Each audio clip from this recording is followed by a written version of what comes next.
Hello and welcome back to my channel. I'm Helen and today I'm going to be sharing with you the books I read in November.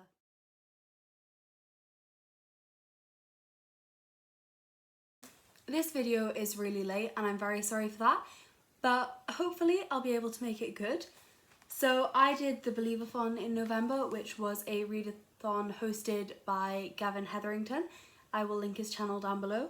It was a lot of fun and the aim of this readathon was to read as many young adult books as possible. Not young adult, middle grade, children's books. And I think I did quite well. I managed to complete all the prompts and yeah, it was amazing. I will link my vlogs down below. The first thing I read was Frostheart by Jamie Littler. This story is about a young boy called Ash who is exiled from his village and forced to travel with a sleigh of adventurers called the Frostheart. And while he travels, he is attempting to find out what happened to his parents who mysteriously vanished. This story was a lot of fun. It was incredibly well paced. It had leviathans and monsters and all of that amazing stuff, and I really enjoyed it. In the end, I gave it 4.25 stars. The next book I read was The House with Chicken Legs by Sophie Anderson. Again, I absolutely loved this. This is a story about Baba Yaga and a girl called Marinka. And Marinka is supposed to be the next Baba Yaga, but she desperately doesn't want to be, and she does everything she can to escape this destiny. But the house, which of course walks, has other ideas. This was incredibly sweet and beautifully written and illustrated, and in the end I gave it 5 out of 5 stars. I gave a lot of books 5 out of 5 stars this month. It was just a really good reading month. The next book I read was King of Shadows by Susan Cooper. This was a reread. It's very shiny, sorry about that. King of Shadows is about a boy called Nate who is working on a performance of A Midsummer Night's Dream at the Globe when he gets taken back in time to the 1600s. Well, 1599. And he is put in William Shakespeare's performance of A Midsummer Night's Dream. This book is incredibly sad, incredibly beautiful and amazing, and I loved it when I first read it and I loved it now. I gave it 5 out of 5 stars. The next book I read was Harry Potter and the Goblet of Fire. As you can see, I annotated this. This is the 4th book in the Harry Potter series, which is about a young boy called Harry who discovers he is a wizard and goes to Hogwarts. This was a reread for me and I gave it 5 out of 5 stars. I really enjoyed it. It was brilliant. So yes, another 5 out of 5 stars read. My next book was yet another reread, and it was The Wolves of Willoughby Chase by Joan Aiken.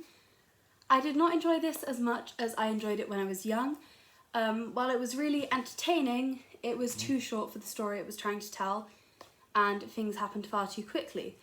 This story follows a young girl called Bonnie and her cousin Sylvia, who are left in a big house with an evil governess.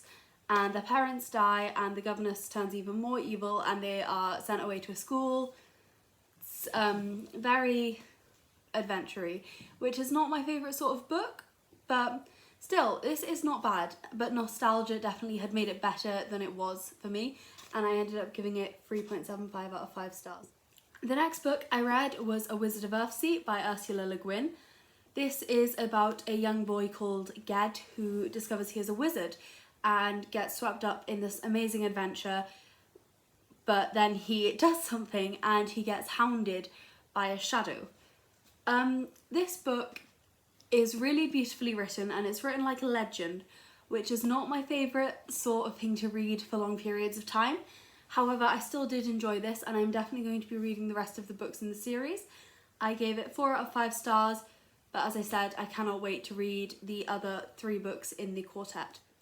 So the next book I read was The Star Outside My Window by Anjali Q. Ralph. This book is about a young girl who is put into foster care following the death of her mother. It is incredibly heartrending and beautifully written. The girl attempts to find her mother, or to find the star that she believes is her mother's soul, and name it after her mum. and it was amazing. I absolutely loved it. And let me check my rating. I gave it a 4.75 out of 5 stars, which I was glad because I read another book by this author and loved it even more. So yeah, but this is still an absolutely beautiful book and it is wonderful. The next book I read was another book by Sophie Anderson, and it is The Girl Who Speaks Bear. This is about Yanka, who was found in a bear cave, and she goes off on an adventure to discover who she is. I didn't enjoy it as much as The House with Chicken Legs. I still really liked it though, and I gave it 4 out of 5 stars. So yes, still a lot of fun and I still really recommend it. The next book I read was on my Kindle, and it was Tilly and the Book Wanderers by Anna James. This is another great book, and it's about a girl called Tilly who discovers she has the ability to go into books. I gave it 5 out of 5 stars. It kept referencing other books, and it was like a lot of my favourite books that are meant for older readers, but on a middle grade level. The next book I read was Harry Potter and the Order of the Phoenix by J.K. Rowling. I read this for Believathon, of course, and I gave this 5 out of 5 stars. This was always my favourite when I was young, and it is still my favourite. I really enjoyed it. Yeah, very happy I reread this. My next read was another book by Anjali Q. Ralph, and it was The Boy at the Back of the Class. This is about a group of friends who one day notice there is a new boy at the back of the class called Ahmed, who has come from Syria. It is also incredibly heartrending and beautiful, and I gave it 5 out of 5 stars. Next read was another book on my Kindle and on audio, and it was Alice in Wonderland by Lewis Carroll. I had never read this, but I needed to, so I did, and I really enjoyed it, and I'm definitely going to read Alice Through the Looking Glass. I gave it 4 out of 5 stars. It was very nonsensical in places, but I really enjoyed it. My final book for Believathon was The Good Master by Kate Seredy. This is about 2 children in the Hungarian countryside, and I enjoyed it, but again, nostalgia tinted my view of it. There is in this book quite a lot of racism towards people of Romani descent, and it is quite problematic in its discussion of them, and it uses a slur to describe them, which obviously at the time it was written and by the person it was written is understandable but not excusable, and that did colour my view of it. I ended up giving it 4.5 out of 5 stars, but that was partly because of how much I had enjoyed it as a child and how that impacted the way I read it now.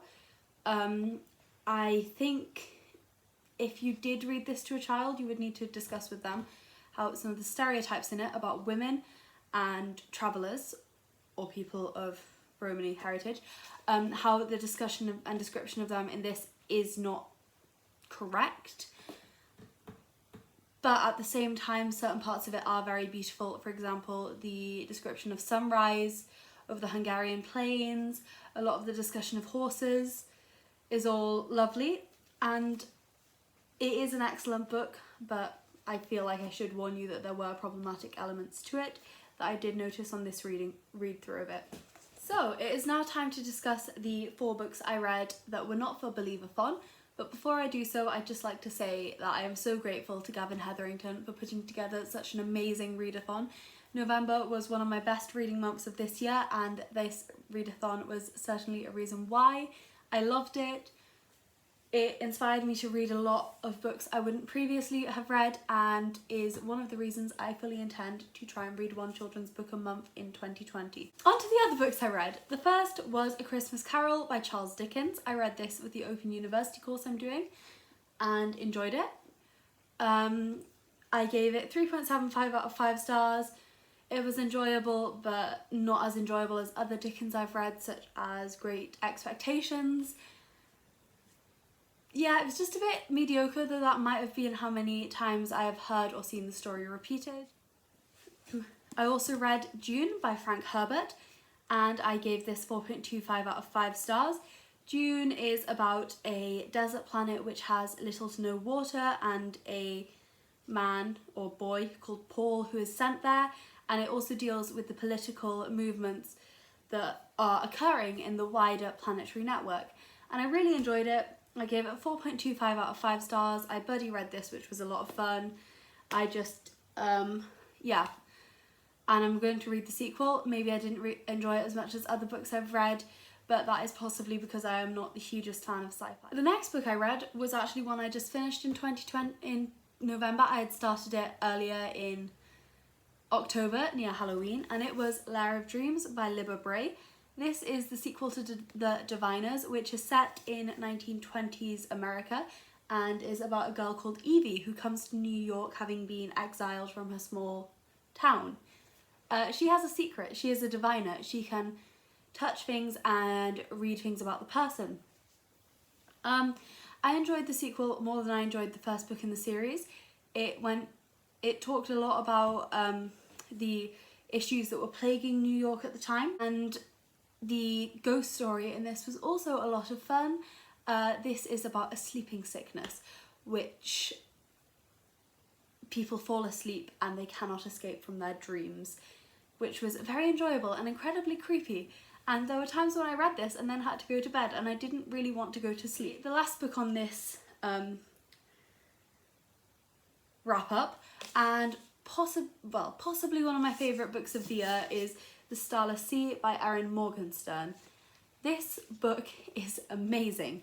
It is, I made my dad read this and he finished it earlier this morning, and as he said, it's a book for book lovers. It is wonderful. This book basically is about a man called Zachary Ezra Rawlins who goes through a door and discovers a world underneath. And it is stunning. It has so many hints of other fairy tales while at the same time remaining completely unique and completely separate to anything I've ever read before.